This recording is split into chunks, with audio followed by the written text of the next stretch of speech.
नमस्कार, आप देख रहे हैं आवाज अड्डा और आपके साथ मैं हूं विपिन भट्ट। ऑपरेशन सिंदूर के वक्त पूरा देश आतंक के खिलाफ पाकिस्तान से जंग में एकजुट हो गया था, लेकिन जब मल्टी पार्टी डेलीगेशन में गए विपक्ष के नेता अपनी ही पार्टी के दूसरे नेताओं के निशाने पर आए तो सवाल आना लाजमी है। नौबत यह आई है कि सलमान खुर्शीद को कहना पड़ा है कि क्या देशभक्त होना इतना कठिन है।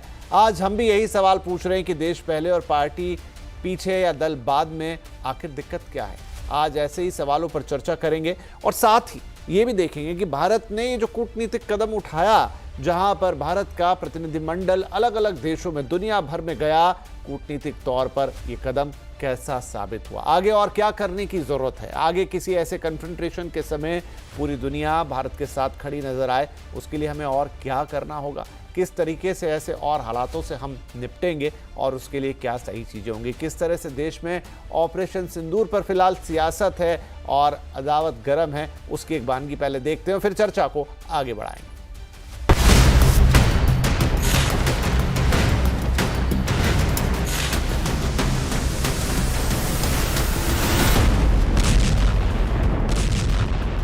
ऑपरेशन सिंदूर की गौरव गाथा विदेशों में बताकर अब टीम इंडिया के सदस्य वतन लौटने लगे हैं।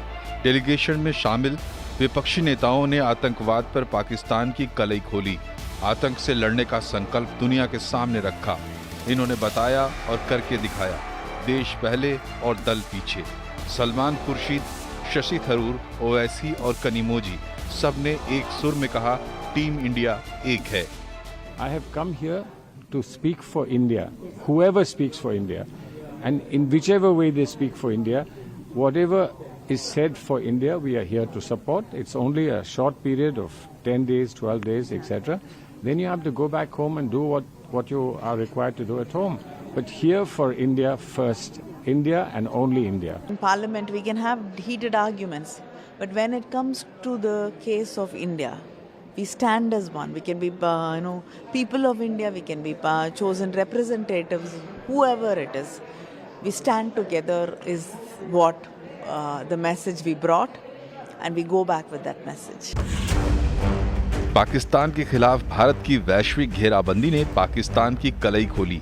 राजनीतिक मतभेदों से ऊपर उठकर भारत के अलग अलग जगहों से आने वाले, अलग अलग भाषा बोलने वाले, अलग अलग राजनीतिक विचारधारा रखने वाले सांसदों ने एक साथ सिर्फ और सिर्फ भारत की बात की और पुरजोर तरीके से की। उद्देश्य है हमारा कि पाकिस्तान उसके गलत नीतियों को बदलाए और आतंकवाद को जो खुल्लम खुल्ला वो समर्थन करते हैं उसको बंद करें। दरअसल विदेशों में जितने भी सदस्य गए सभी देश के लिए एकजुट रहे, लेकिन घर में यहाँ उन पर घमासान मचा। पार्टी के भीतर लोगों ने निशाने पर लिया, लेकिन फिर भी वो डगमगाए नहीं, उल्टे उन्होंने नसीहत भी दे डाली। आतंकवाद के खिलाफ भारत का संदेश दुनिया तक पहुंचाने के लिए अभियान पर हूं। लेकिन ये दुखद है कि देश में लोग राजनीतिक निष्ठाओं की गणना कर रहे हैं। क्या देशभक्त होना इतना मुश्किल है? दरअसल खुर्शीद की तकलीफ जयराम रमेश और उदित राज जैसों के बयानों से निकली। डेलीगेशन के सदस्यों ने आतंक के खिलाफ भारत की कार्रवाई का पुरजोर बचाव किया, लेकिन यहाँ घर में पार्टी के लोग ही इस पर सवाल उठा रहे थे। उन्होंने एक इशारा किया,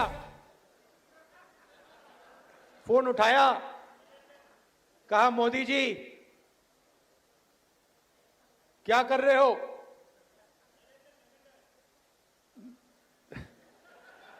नरेंद्र सरेंडर, और जी हजूर करके नरेंद्र मोदी जी ने ट्रंप के इशारे का पालन किया। पाकिस्तान से जंग में भारत की बड़ी जीत हुई, ये बात सीडीएस अनिल चौहान ने भी पुरजोर तरीके से दुनिया को बता दी। उन्होंने कहा, भारत की निर्णायक और बड़ी जीत हुई है। You know, when I was asked about losses on our side, I said these are not important. The results and how you act is important. So it would be not very correct to talk about losses. Suppose you go on in a test match, cricket test match, and you win by innings defeat. Then there's no question of how many wickets and how many balls and how many players. It's an innings kind of a defeat. जाहिर है पाकिस्तान की पोल पट्टी अब खुल रही है। पाकिस्तानी खुद भी अब अपना नुकसान गिना रहे हैं। इससे भारत का दावा सच साबित हो रहा है। ऐसे में सवाल है कि क्या अब चुनावी दंगल में देश का दांव पेच बंद होगा या आगे और बढ़ेगा? डेलीगेशन ने जो नजीर पेश की है, क्या वो राष्ट्रहित के मामले में सर्वदलीय रीति और नीति बन सकती है? तो चलिए, काफी सारे सवाल यहाँ पर उठेंगे। डेलीगेशन आया है, एक डेलीगेशन वापस आ चुका है और उसने अपने भारत के पक्ष को पुरजोर तरीके से अपनी तरफ से रखा है और उस पर भी बात होगी। लेकिन उस डेलीगेशन में से कुछ लोग जो हैं वो क्या कहूँ, उसके लिए शब्द का क्या इस्तेमाल किया जाए कि उन्हें अपनी ही पार्टी के अंदर अफसोस हो रहा है कि उनकी देशभक्ति पर सवाल उठाया गया। और देशभक्ति, सलमान खुर्शीद साहब का जो दर्द है वो समझा जा सकता है कि देशभक्त होने के लिए क्या करना पड़ेगा, क्या सबूत देना पड़ेगा। तो बहुत सारी बातें हैं, यहाँ बात करेंगे कि राजनीति हर जगह आ ही जाती है। खैर, तो शुरुआत हम करेंगे और यहाँ पर हमारे साथ कुछ खास मेहमान हैं। पहले मैं तारुफ उनके साथ आपका करा दूँ। उनके साथ यहाँ चर्चा में जुड़ रहे हैं कांग्रेस के प्रवक्ता अजय उपाध्याय, बीजेपी के प्रवक्ता विजय शर्मा जी, पूर्व डिप्लोमेट दीपक वोरा साहब, वरिष्ठ पत्रकार सतीश के सिंह और अवधेश कुमार जी।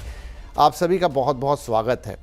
करेंगे चर्चा उसकी भी कि क्या मतभेद हैं और क्या अंदर की आवाज़, क्या बाहर की आवाज़, और विपक्ष और पक्ष सब कुछ। लेकिन सबसे इम्पॉर्टेंट है कि जो हमारा दल वहाँ गया था, दीपक वोरा साहब आपसे शुरुआत करता हूँ। आज उसमें से एक दल लौट कर आया है। हमें बीच बीच में पता चला यूएई ने हमारा साथ दिया, जापान ने हमारी बात के लिए बिल्कुल कहा कि हाँ आप सही थे, और भी देशों से इसी तरह की राय सुनने को मिलती रही बीच बीच में।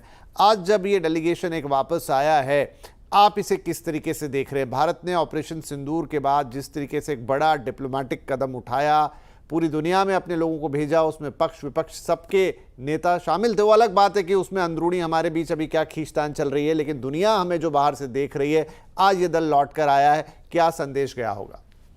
बहुत बहुत धन्यवाद सर। मेरी आवाज पहुंच रही है आप तक?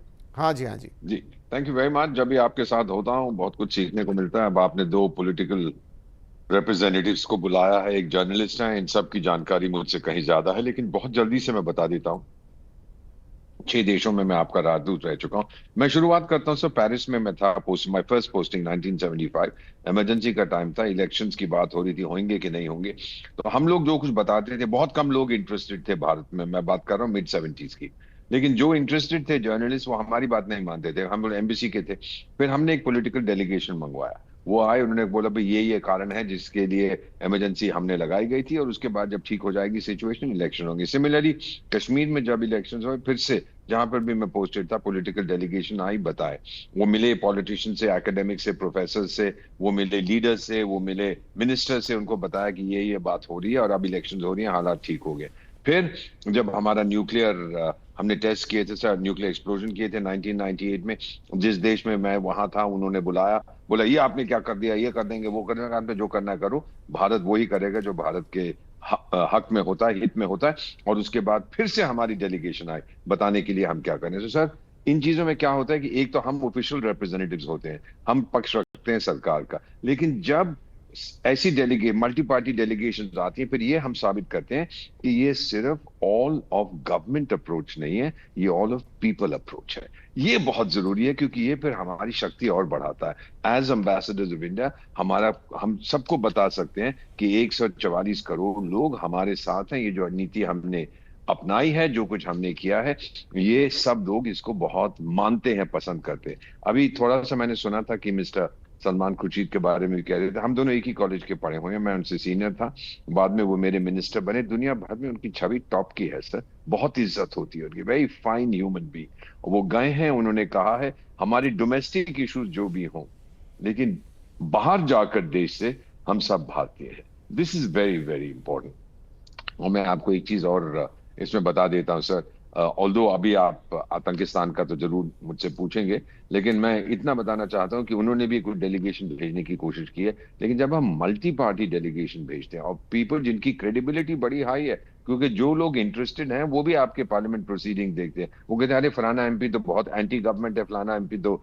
सरकार के बिल्कुल आलोचना करते रहते हैं, लेकिन अब वो भी कह रहे हैं कि हमने ये किया है, तो फिर इसमें कुछ तो बात होगी। इसीलिए ये जो हमने स्ट्रोक किया है, जो कि मैं कहता हूँ follow up Sindoor, this was a master stroke sir, बहुत अच्छा किया हमने ऑपरेशन सिंदूर, उसके बाद ऑपरेशन फॉलो अप सिंदूर। ठीक है, इस पर और बातचीत करेंगे, लेकिन अब जो मुख्य मुद्दा यहाँ पर आया, अजय साहब आपसे मैं पूछूंगा कि सलमान खुर्शीद साहब को ये टिप्पणी क्यों करनी पड़ गई कि देशभक्ति वाली बात उनको कहनी पड़ गई, कि क्या ये बताना पड़ेगा कि देशभक्ति कैसे होती है, इसकी ज़रूरत क्या पड़ गई, क्यों ऐसी बात आपकी पार्टी के अंदर से उठी? बहुत बहुत धन्यवाद आपको विपिन जी, आपको और आपके पूरे को पैनलिस्ट को सबको नमस्कार, आपके दर्शकों को भी नमस्कार। देखिए, पहलगाम जो आतंकी हमला है, निश्चित तौर पे भारत के ये आत्मा पर कहीं न कहीं प्रहार है, और इससे संबंधित जो भी कार्रवाई विदेशी स्तर पर और अब पाकिस्तान के आतंकवाद को एक्सपोज करने के लिए सरकार ने किया या सेना ने जो भी कार्रवाई की, सबका सहृदयता के साथ और पूरी जोश और होश में रह करके सभी देश के नागरिकों ने और सभी पार्टियों ने पूरा समर्थन किया, विदाउट एनी इफ बट। जो डेलीगेशन भेजा गया, डेलीगेशन में जरूर मांग की गई थी कि भाई आप अपना प्रतिनिधि भेजिए, अपना नाम बताइए पार्टी के तरफ से। हम लोगों को जो ठीक लगा हमने भेजा, सरकार को मंजूर नहीं था, सरकार ने फिर भी जिसको भेजा हम उसका भी स्वागत किए। अब बात आ रही है, सलमान खुर्शीद जी ने राष्ट्रभक्ति का परिचय क्यों देने की बात कही है। मुझे लगता है इसमें कहीं कोई कांग्रेस की बात तो उन्होंने कही नहीं है, और इस पर जरूर विशद विवेचना होनी चाहिए, क्योंकि पिछले जब वो बाहर थे और मैं लगातार डिबेट में हूं, भाजपा के एक नहीं तकरीबन 10 से ज्यादा प्रवक्ताओं ने निरंतर उस बात को बटला हाउस और सलमान खुर्शीद के मुख से आतंकवादियों के बारे में आए दिन कुछ न कुछ प्रश्न करने का प्रयास किया गया।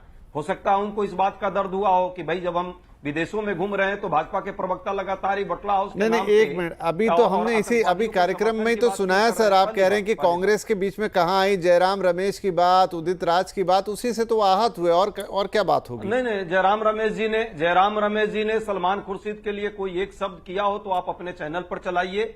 उदित राज ने भी यदि जयराम रमेश के लिए कोई बात की हो, सॉरी इनके लिए, सलमान खुर्शीद जी के लिए, तो जरूर आपको चलाना चाहिए, और मैं भी देखूं और आपका दर्शक भी देखे विपिन जी, क्योंकि ये एक नैरेटिव सेट करने की बात है, और नैरेटिव सेट किया जा रहा है भाजपा के द्वारा, क्योंकि ये कूटनीति को फूटनीति में बदलने की बात है, और इसको कतई कोई भी पार्टी देखिए नहीं कह देने भर से कि नैरेटिव से भाजपा भी यही है, भाजपा देखिए, मैं एक मिनट सर, हम तो बहुत शांति के साथ ये बातचीत कर रहे हैं, पूरा कर ना भाजपा की बात है ना कांग्रेस की बात है, लेकिन अगर कोई बात है, अब इसमें कोई दो राय नहीं है कि सलमान खुर्शीद साहब क्या कहना चाह रहे हैं। देखिए, उन्होंने आर्टिकल 370 पहले विरोध भी करते रहे, लेकिन जब वो एक ऐसे फ्रंट पर गए जहां पूरे देश को एकजुटता दिखानी थी, उन्होंने उस हिसाब से बयान दिए। अब आपकी पार्टी के अंदर से ही ऐसी बात आएगी तो दुखी तो होंगे ना वो। विपिन जी, मेरी पार्टी की तरफ से एक बयान सलमान खुर्शीद जी के लिए आया हो, कोई एक बयान आप यहाँ चैनल पर चलाइए, मैं चुनौती तो फिर जो बोल रहे हैं वो क्यों बोल रहे हैं? ये गपशप नहीं, सूत्रों के हवाले से नहीं, सूत्रों के हवाले वाली कहानी नहीं। पहली बात, 370 का कांग्रेस का स्टैंड क्या था, सीडब्ल्यूसी तो मुझे ये बता दीजिए कि फिर ये लाइनें उन्होंने किसके लिए लिखी? प्रश्न था 370 पर प्रश्न नहीं था। अब किसके लिए लिखी आपको सलमान खुर्शीद जी से पूछना चाहिए। मैं तो कह रहा हूं, उनको जो बटला हाउस में बार बार प्रश्न किया जाता है कि आतंकवादियों का समर्थन किए, भाजपा लगातार जब वो विदेश में अभी थे तब भी उसके प्रवक्ताओं ने लगातार इस देश में देशभक्ति उनसे मांगी, तो ये तो भाजपा के लोग को ही प्रश्न करना चाहिए। दूसरी बात, हमें मूल मुद्दों से भटक जाएंगे। देखिए, ये विदेशी जो डेलीगेशन गया, जो आपका मूल मुद्दा है, उन मुद्दों में क्या था कि क्या हमें हासिल होगा और क्या नहीं होगा। पहली बात 2014 तो उस पे आते हैं सर, उस पे आते हैं, उस पे भी आएंगे, उस पे मैं पहले सबकी एक छोटी छोटी राय ले लूं, उस पर भी आ जाएंगे, वो तो आगे अभी 1 घंटे तक हमको बात करनी है। दो एक प्रश्न कर लेने दीजिए विपिन जी। मैं आऊंगा सर, आऊंगा, फिर क्या बहुत सारे बाकी प्रवक्ता बैठे रह जाते हैं, मैं आऊंगा आपके पास। पाएंगे ना? नहीं, आएंगे, बिल्कुल आएंगे सर, बहुत समय है। दो एक प्रश्न बस भाजपा के। अरे रुकिए तो सही, मैं विजय जी की टिप्पणी तो ले लूं। विजय जी ये कह रहे हैं कि ये इनकी पार्टी से कुछ नहीं है, वो सब आपका प्रोपेगेंडा है जो सलमान खुर्शीद कह रहे हैं। देखिए, अजय जी जो है इतने नासमझ नहीं है। राहुल गांधी जी आज भी क्या बोले हैं, जरा उसका जवाब दे दे। जयराम रमेश जी जो है कैसी भाषा इस्तेमाल करते हैं, और उदित राज जी तो इतनी निम्न स्तर की कहते हैं, चापलूसी वर्ड। ये कहां से तर्क संगत है भाई? और राहुल गांधी जी ये कहते हैं हमारे कितने जहाज गिराए गए, कितने फाइटर जेट गिराए गए। ये कहां से देशभक्ति है? इसका जवाब मुझे दे दीजिए। तो बात ये नहीं है, अजय जी बात को कहीं से कहीं घुमा रहे हैं, विषांतर कर रहे हैं। आपने बड़ा एक स्पेसिफिक इनसे क्वेश्चन किया था और इन्होंने इधर से उधर, उधर से उधर, उधर से उधर ये घुमाते रहे। ये कहते हैं कि हम साथ थे। गलत क्वेश्चन भाई था आप सर्वदलीय बैठक में कहते हो हम साथ हैं, और 22 अप्रैल को जघन्य अपराध होता है। 23 अप्रैल को आपके रॉबर्ट वाड्रा जी कैसी भाषा कहते हैं कि मुसलमानों को दबाया जा रहा है, इसलिए इस तरह का कृत्य हुआ है। इसका मतलब आतंकवादियों ने ठीक किया। आप कांग्रेस का मानना ये है, मुद्दों से भटक रहे हैं और आपका चैनल मुद्दों पर आना चाहिए। नहीं मुद्दों पर नहीं आ रहे हैं, की बात कर रहा हूँ। मैं ले आऊंगा सर, मुद्दे पे भी ले आऊंगा, आप चिंता मत करो उसकी, मैं ले आऊंगा। मैं उनको बोलने तो दो, आपको भी मैंने बोलने दिया, मैं उनसे भी सवाल पूछ लूंगा। उत्तर नहीं, ये दूर दूर गांधी फैमिली के दामाद इस तरह की भाषा बोलते हैं।